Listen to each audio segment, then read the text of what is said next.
winning in overtime in the shootout, actually. So that's a positive. Yeah, no, yeah, that was a nice. They nearly blew that, but they came back and got that. That was a nice win. Just doing a double check, make sure we're live here, Ross. Man, I'm having a lot of trouble here today. I don't know what. There we go. All right, we're good to go. I'm back. I'm mentally back. Yeah, it's a little unnerving, right? When you have technical issues like that and you're hosting a show. Boy, oh boy. Yeah, you just you want to make sure that you're recording and people can see and that everybody's looking. So I'm just gonna do a test here to make sure everybody can see. Just hey guys, can you see us? Can you hear us?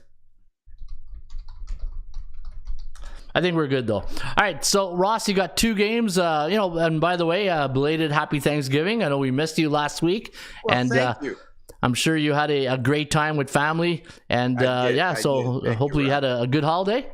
Yep, I did, Ron. Thank you very much. Thank you for asking. I had my brother in town from Baltimore, and got together with the family and watched some football and ate a lot. Yeah, that's par for the course, right? Yeah.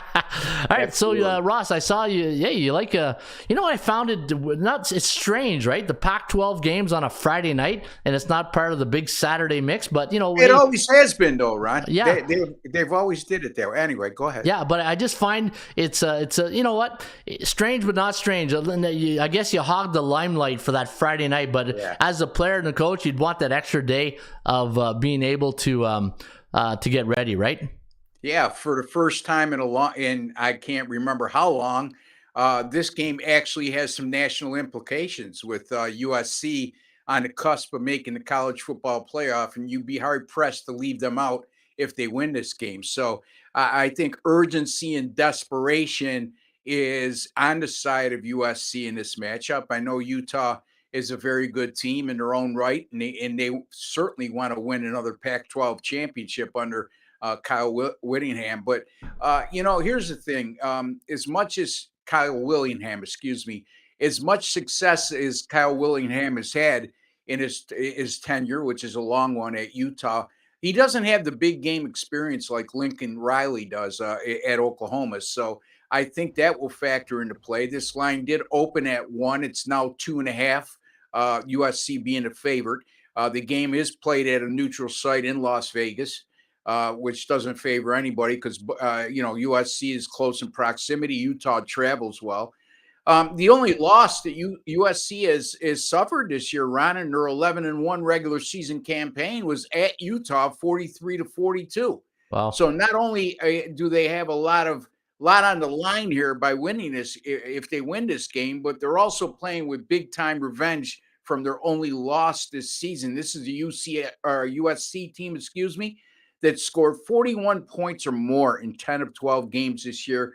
And I like to use a boxing analogy, Ron. Whenever you have a high scoring team like USC and the line is +3 to -3, you have that puncher's chance. Meaning, if you fall behind, you're never out of the game with a team that could score a lot of points like that. Another key factor here is USC is 9-0 this year straight up on grass surfaces, which they will be playing on in Las Vegas. And those 9 wins come by an average of 20.4 points per game, while Utah has only gone 2-2 on grass. Remember, the first meeting between these teams was played on field turf at Utah. Here's a big component that a lot of people overlook when handicapping college football is turnover differential, NFL for that matter as well. USC has turned the ball over 2 times all season long, Ron. That's incredible. And their turnover differential is at a +22. Utah, all 3 of their losses this season, they are 9-3, but all 3 losses came in games played on the road. So there's a lot of things that favor USC here. I don't think they're going to be denied here.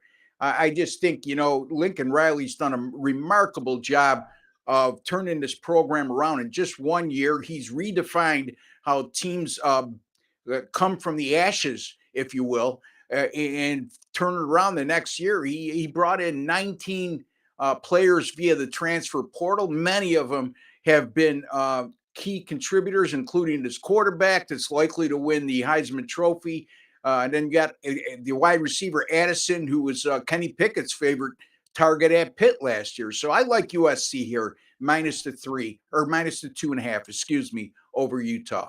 Yeah, you know what? You've said a lot there. And then when it's just when you talked about the grass, remember when I first started in like the late '90s, early like that was a big thing when teams were getting turf. Just like, oh, can't believe it's a turf game. Like when I look at my old stats and I got the surface, I like, my God, like almost everything's on turf. But do they still have grass fields? But yeah. And the thing is, that's an indoor stadium, right? Yeah, exactly. Yeah, but they find a way to transfer the grass, get it outside, get it some sun, whatever have you. But it is quote unquote a grass field. Yeah, and you're right. Lincoln Riley has done a quick job. Like nobody expected. Like they thought, when you go into a new program, and the Pac-12 has not been a very competitive conference the last couple of years, and he goes in there and just like, I don't know, shock the world, but very successful. And that's where you say his experience. And I agree with you. I think last week a big win over Notre Dame. Nobody expected that one to get away on Notre Dame, and it did, 38-27. But the revenge factor, and I can tell you from a coach, anytime you face one team and you know what they do and they do well, and like Belichick is the master of that, of taking away what you do well. And I think Lincoln Riley, being an offensive guy, he's going to really exploit that Utah defense. And I think Utah going in this one, a nice team, a good season, but for USC coming in there, I think the momentum is heavily on the Trojans, and I think they get the win here too. Yeah, and the other factor is, Ron, that Utah had high expectations going into this year. Now they're playing in a Pac-12 championship game, right? Which a lot of teams in the Pac-12 would like to be in this position. But the bottom line is they were a top 10 team in the AP preseason poll and picked by many to win, not only win the Pac-12, but be a strong contender to make the college football playoffs. So a little bit of a letdown there in that regard. And then I will say this, buddy, I got to put a star on my forehead here because nobody else will. Playbook.com, which is Mark Lawrence's site, sent us out a questionnaire before the season started and asked all the handicappers who their sleeper team was to make the college football playoff. And I did insert the 3 letters, USC. Nice. Was there anybody else on that USC too, or? That was the only one. Really? Wow. Yeah. Well, you're looking at, it's not exactly a program that's been relevant on a national level in the last few years, right? So in all the transition with a new coaching staff, new players, losing a lot of players, not only did they bring in a lot of players from the transfer portal, but they also lost a lot because a lot of these kids tend to jump ship if a new coach takes over because they weren't recruited by that coach and they're not sure if they'll fit into that system, or there might be just a personality conflict with the coach that they don't feel like it's in their best interest to continue on with the program. So a lot of dynamics involved in that game, Ron. Yeah, no, it's gonna be interesting. All right, switching gears, let's go to the National Football League, or as Jerry Glanville would say, not for long. Not for long. if you don't keep winning. But the Packers going to Soldier Field, and Aaron Rodgers left quite the mark there last year with the "I own you" and the double take, the double check. So we don't know if Aaron's going to play this weekend, but the bookmakers think they are. Well, I guess they think they are because they got the Packers 3.5, the over/under at 43.5. The Bears now struggling just a bit on a 5-game losing streak, while the Packers, well, they're not the Packers we're used to, and going to Soldier Field. Who does Ross the Boss Benjamin like this Sunday at Soldier Field? Yeah, well, he certainly owns them because Green Bay has gone 7-0 straight up in ATS in their last 7 versus the Bears. So they dominated them. As a matter of fact, if you go back the last 12 meetings in Chicago, Green Bay's won 11 of those 12 and covered on 10 of those 12 occasions. However, it's never that easy. That, like you just touched upon, Ron, and that's the most important thing, is Green Bay is not the same Green Bay we've seen over the last decade. Aaron Rodgers has come out in the media and says he definitely wants to play on Sunday. And as well as I do, if that's the case, then he's going to get the green light. It's hard to say no to a guy who's a future Hall of Famer and has done so much for that franchise. Having said that, I was a little surprised when I saw this, but the Chicago Bears have gone over the total in each of their last 6 games. Oh, wow. And those games averaged a combined 57.5 points per game. Green Bay, who's had their offensive struggles this year, and it's well documented, seems to be coming on a little bit offensively. Their young wide receivers have stepped up to the plate and made some big plays over the last couple weeks. Their running game has always been solid, but Green Bay has gone over the total as well over their in their last 3 games, and those games average a combined 58.7 points per contest. I think both of these teams, Ron, are going to make up for their lackluster passing games because they run the ball so effectively, and both have issues in stopping the run. Green Bay in particular, they gave up over 300 yards rushing to Tennessee last week, which is unheard of at the NFL level. You'll see it in the college football level, especially when you're facing triple option teams. But at the NFL level, I haven't looked into my archives, but I would venture to say rushing for 300 yards in a game in the NFL is a very rare occurrence, and that was done against Green Bay last week. I think those both running games effectiveness will open up some play action passing opportunities. The Chicago defense over their last 5 rounds, they're allowing just a shade under 35 points per game. Green Bay's defense has allowed 27 or more points in each of their last 3 and 6 of their last 8. And even further, they've allowed 23 or more in 8 of their last 9 games. So as you can see, neither team has really played stout defense over the last pretty much last half of the season. And I just think that these teams are going to put up a lot of points in this game relative to the total. Okay. This is a relatively low total by NFL standards at 43.5. I know there might be some weather factors, but again, go back to the running games that have been so productive for both teams and each defense's inability to stop the run. I like Green Bay, Chicago over the total of 43.5. Yeah, and the thing is, when you got a quarterback like Justin Fields, who can just imagine if he played CFL football, and he would just rack up the yards. I think it just adds another dynamic to the offense that the Bears defense got to now focus on, spy them. And the thing is, when you got a running quarterback, it can get you first downs. And once you get the first down, it keeps the chains going. It could lead to points. And you know what? I like that play. I like that play a lot. Justin Fields is listed as questionable. He didn't play last week, but we'll see in that regard. But Trevor Siemian, their backup, has NFL starting experience. You lose the element of Justin Fields' mobility and being able to improvise in the pocket and take off and run. But still, the Chicago running game, conventional running game, is still pretty good. So, yeah. And you know what? Jordan Love didn't look too bad coming in for Aaron Rodgers last week. So again, if you're worried about the quarterback and the instability there in terms of who's going to start on Sunday, I don't think that's as big an issue as it normally will be in this particular matchup. Yeah, the only thing that could really, I don't know about the weather though.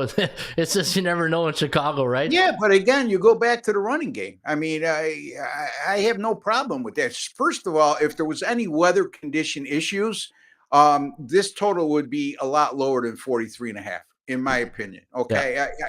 I'm not a meteorologist, Ron, but then I don't care if they have 3 inches of snow on the ground. Both of these teams are going to run the ball effectively, so and both defenses have been terrible down the stretch. So that's what we're going to go with. We're going to go with the over 43.5, Ron. I like it. And even though you're not a meteorologist, you did sleep at a Motel 6 last night. I did, and they left the light on. They did leave the light on. It's more than my wife does for me. Hey, tripping over the dog and all that. That's awesome. All right, Ross. So you like USC and like the over in the Packers Bears, and you know what? That's pretty good. I'm gonna probably ride you on that one too. All right, Ross, the Boss Benjamin. What do you got going this weekend? Hey, now we got a shorter college football card. Hey, you probably got a few more hours sleep this week. Oh yeah, it was last week was just brutal because you're trying to. It takes away from the joy of Thanksgiving. Look, we chose the life we live, right? I Yeah, love what I do on a daily basis, but Thanksgiving week, out of every week throughout the course of the year, is the toughest week for a sports handicapper because you're trying to balance your career and keeping family members yeah, happy. yeah. Okay. If not, you're probably one step ahead of either one of us because I could speak for Ron. I know he's a family man as well. And even though Thanksgiving isn't celebrated at this time of year in Canada, but when it is, you're a family guy, and so am I, Ron. So Absolutely. yeah, it's like when it was all over. Love seeing you all. I'll see you again on Christmas. Here's your coat. What's your And hurry? yeah, here's your quote. What's your hurry? Yeah, there you go. This is Raymond. Yeah, So that's awesome. look, Ron, 6-0 in college basketball the last 2 Oh, days. wow. Unfortunately, we need to get Pradeep to put up the college basketball lines because he hasn't done so. So just a quick note, but in college basketball, if you want to invest in my college basketball picks, you can find me at rbwins.com. Everything else I do right at atsstats.com. And there's no reason for you not to spend money at atsstats.com since Ron's so kind enough to bring me on the air every week with him, and he's my good buddy. So, Yeah. and like he likes to say, and I echo those sentiments, is there's enough money to go around, folks. So, I'm not greedy. Put some money not only in my pocket, but Mr. Raymond's pocket as well, because we both work very hard at our trade and we operate with the most honesty and integrity you'll find. There's guys who operate as well in that regard, but you'd be hard pressed to find anybody better. No, absolutely, and Ross Benjamin does work hard. And you know what? We've seen the people buying picks here the last month, and appreciate everybody who buys our selections each and every week. And thank you for supporting the site. And you know what? Enjoy and let us do what we love to do, right? Yes, sir. All right. And, always a pleasure, my friend. You too, Ross. Have a great weekend, and we'll see you back next Thursday. Hopefully, we'll get our technicals thing under control here. But we'll be back next week, buddy. There's bigger fish to fry. No problem, Ron. You have right. a great one, buddy. Have a good. That's Ross Benjamin. You can find Ross each and every day right here at atsstats.com. And Ross does like USC this weekend. And he also likes the over in Chicago, Green Bay. And you can get Ross's picks each and every day right here at atsstats.com or his website, rbwins.com. All right, let's get back into the hockey. I know we were doing a little bit of hockey before. Man, I don't know what's going on with these. Everything was fine, and then this, that's what happens sometimes with technical issues, right? When you're not a techie like I am. But we managed, we got her done, and I didn't give up. When you're doing this stuff and it's not working, it's so easy just to quit and say, you know what, no. Be patient, take a deep breath, let's reboot. And good thing we did, because we've got the pearls from Ross, right? So we anybody who stayed on and was persistent, hopefully your persistency will pay off with some nice winners this weekend. All right, let's go to the Raymond report. Let's go to NHL. And let me go to the game. I think the game we were left off was Vegas and Pittsburgh, right? I think that's the last one we left off in. Oh, I think we did that one. Yeah, so we did Vegas. Yeah, remember I said I thought the line, minus 120 for the Penguins seemed like, you know what? I don't know where these guys are getting these lines, because Vegas, 17-7, probably like the third best team in the NHL right now, or second or third between Boston and New Jersey. In fact, let me go to the tools. Let me go to team standings. And let me go, look at that. Vegas Golden Knights, the third best team. And where's Pittsburgh? Pittsburgh is ranked number 15, and you're telling me Pittsburgh's 120 tonight? Okay, I'll have to look at the injury report. I do like Vegas here tonight. Let's go with the Golden Knights. All right, Tampa Bay, Philadelphia. I don't know if I did that, but anyway, we'll take it from the top, eh? Like they say in showbiz. So we'll do it again. We'll take it from the top. 225 is the line here on the Bolts. Yeah, that's a little bit expensive for my taking. In fact, looking at Tampa Bay this year, 13-9, only 6-5 on the road. Philly though, got a big win over the Islanders. The Islanders, one of the top teams in the league this year. In fact, when you look at the top 5, they're in the top 4 right there at 15-9. Only 5-6 for Philly on the at home this year. In their last game, 3-1 win over the Islanders, and I believe they're playing on 1 day's rest. and they're only 1-4 at home on 1 day's rest. And looking at Tampa Bay, off a 3-1 loss to the Boston Bruins, another good team in the Boston Bruins. And when Tampa Bay travels to Philadelphia, you can see they're 7-3 straight up. I do like Tampa tonight, but I'm not laying 225. We don't do that. Never, never, right? Denis, the goalie? No, you don't do that. You don't do that. Oh, no, never, never. Why not? Why not? Against the rules. You know, you're stupid when you do that. I don't know if you're stupid, but yeah, against the rules to lay that much on the road with a team like Tampa Bay, right? Let me see here. Let's go to the next one here. Let's Carolina, St. Louis. Let's take a look at the Canes. And man, it's a wacky morning. I feel like a wacky Wednesday with all the technical issues we've been having. Minus 135 is the line, 6 is the total. Now the St. Louis Blues coming off a loss in their last game, 4-1 to the Dallas Stars. In fact, that game I believe was at home to the Dallas Stars. So hey, nothing like getting smoked at home against one of your division rivalries. Carolina last game, a 3-2 win over Pittsburgh. They are 7-7 on the road. Again, Carolina does not look right this year. I don't know if it's the goaltending, but I'm going to go with the Blues in this one. I think I'm going to lean towards the St. Louis Blues. I just don't like this stat right here. 0-4 against B-type team, but look at Carolina. Barris, 12 days. I'm going to go with the home underdog, plus 115. Give me St. Louis tonight against Carolina. New Jersey, Nashville, we did that one. Edmonton against Minnesota. And looking at the game here tonight, you got the Edmonton Oilers come on a 3-game win streak. 5-4 win over Chicago last night. Now they're in Minnesota, taking on Isaiah's Minnesota Wild. Minnesota 10-11. They're also struggling this year. And looking at the last 10 head-to-head meetings, Minnesota, though, they do have a track record of doing well against the Oilers. 8-2 in their last 10 head-to-head meetings, and they're playing on 3 days rest. And any NHL home team this year playing on 3 days rest, look at that, 11-5. So you know what? Another favorite. Oh, they're favoring this one. Minus 140 for Minnesota. I'm going to go with the Wild in this one. I know we're catching an Edmonton team that's pretty hot. Remember yesterday I gave you guys that great system on the over. Whenever the system was any road team coming off 2 1-goal game wins at home. I think it was like 14-5 to the over, so we had a nice over system. Look at this one. Here it is, coming off 2 1-goal wins, 13-2 now. Wow. So that's a pretty good one, but keep in mind they're playing 3 games in 4 nights, but they do pretty well on the road. Edmonton this year playing 3 games in 4 nights on the road, 3-1 straight up, while Minnesota, let me see here, they haven't played in 3 days. So home teams this year playing on 3 days rest, 9-5. We talked about that. All right, so I do like Minnesota here tonight. I'll take I'll lay a little bit of chalk, and I'll go with the Wild. Let me see, Vegas, Pittsburgh, Montreal, Calgary. And this one here, this line is, to me, it's out of whack. Minus 300 for Calgary. Wow, that is that's not really good. When your team is 10-12, how does a team with a losing record be minus 300 tonight?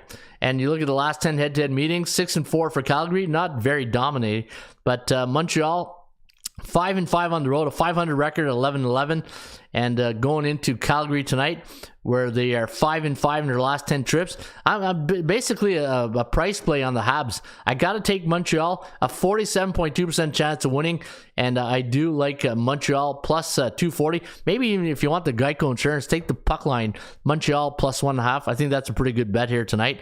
Washington taking on Seattle. You know, as I said earlier today, Seattle, you look at the Kraken, you say, oh, it's an expansion team, 6-game win streak. They are 14-8 on the year, a veteran-led team, and Washington 3-9 on the road this year. Yeah, what the hell's going on in Washington right now? 3-9 on the road. I got to go with the Kraken in this one, minus 125. Washington off a 5-1 win though over Vancouver, and Seattle in a 9-8 shootout win the other night in LA. 17 goals scored in that game. I'm going to go Seattle tonight at home against Washington. Dallas taking on the Anaheim Ducks. Now Dallas coming off that I believe it was a win over the St. Louis Blues, 4-1. Anaheim 2-11 on the road this year. They're coming off a 2-1 loss to Nashville. And looking at the Ducks on a 3-game losing streak, Dallas minus 305. Another wacky line. I had minus 236, so I don't think you want to touch this game with a 10-foot pole tonight. Florida against Vancouver. Taking a look at the Florida Panthers and the Vancouver Canucks. Vancouver, man, they're struggling this year. 9-14, 3-6 at home. And the Florida Panthers, same thing. They're not having a good time.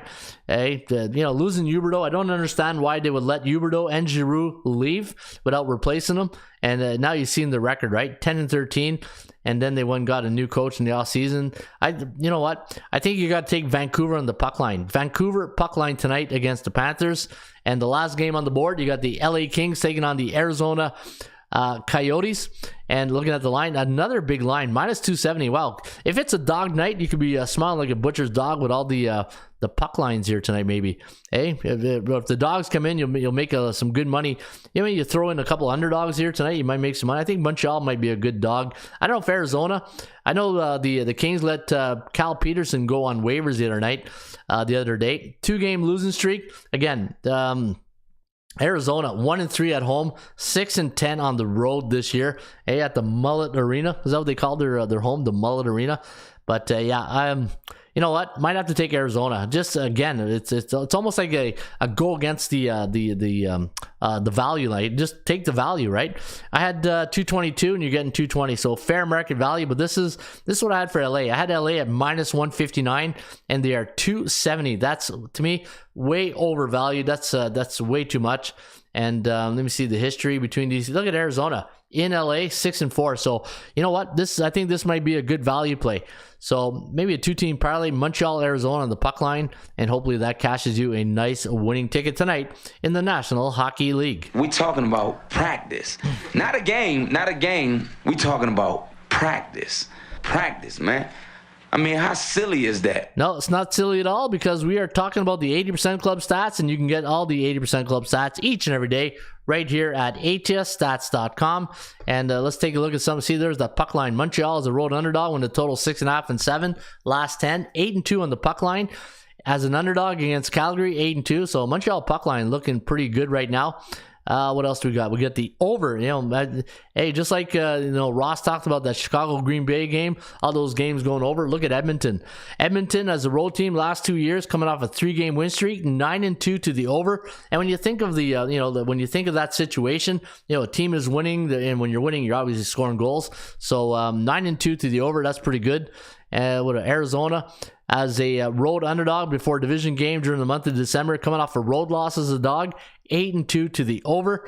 And the Pittsburgh Penguins as a home favorite during the month of December, coming off a 2-game homestand, 15-3 straight up. And let me see if I can leave you guys off. Oh, look at this one. If you like Washington on the puck line as a road underdog against a Western Conference opponent the last 3 years, 21-3, but I wouldn't trust Washington right now. And let me see if we can leave you with a good one. Anytime the St. Louis Blues are a home underdog last 2 years and they lost their last game by 3 goals or less, 9-1 to the over, and they're playing Dallas tonight. And there you go. That's your NHL 80% Club stats, courtesy of atsstats.com. And let's take a look at the NBA. I'll be in one game tonight, and let me see if there's anything worth. Anytime the Dallas Mavericks are a 6.5 to 9-point road favorite versus a Central Division opponent after a non-division game, and they allowed 115 or less points against, 10-1 against the point spread. And there you have it. Those are your ATS stats trends for today, December 1st, and hopefully they work out for you. All right, weird show today. Hey, just technical issues. It threw me off here today. Hey, we had Ross the Boss Benjamin on, but it was trouble getting him on, but we finally got him on. And Ross likes USC Friday night and the over 43.5 in the Chicago Green Bay game. And if you want to get Ross's picks, you can each and every day right here at atsstats.com. All right, enjoy your Thursday. I'll be back here on a football-friendly Friday. In the meantime, shop for value, play those percentages. I'll see you back shortly with another Raymond Report. Hello again, everybody. Harry Carey from Wrigley Field on a beautiful day for baseball. To be the man, you gotta beat the man. Joe owned the Chiefs. Owns. Owns. I don't know. Struggling. Can we have fun? You're damn right. I demand that we have fun. Put that coffee down. Coffee's for closers only. Straight cash, homie. Holy cow! It's a dog-eat-dog world, Sammy, and I'm wearing milk-bone underwear. What the hell's going on out here?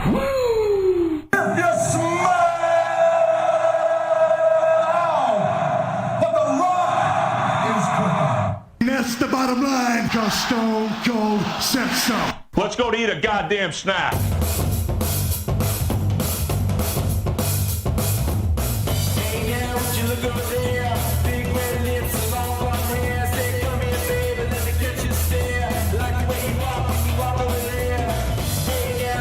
Over there.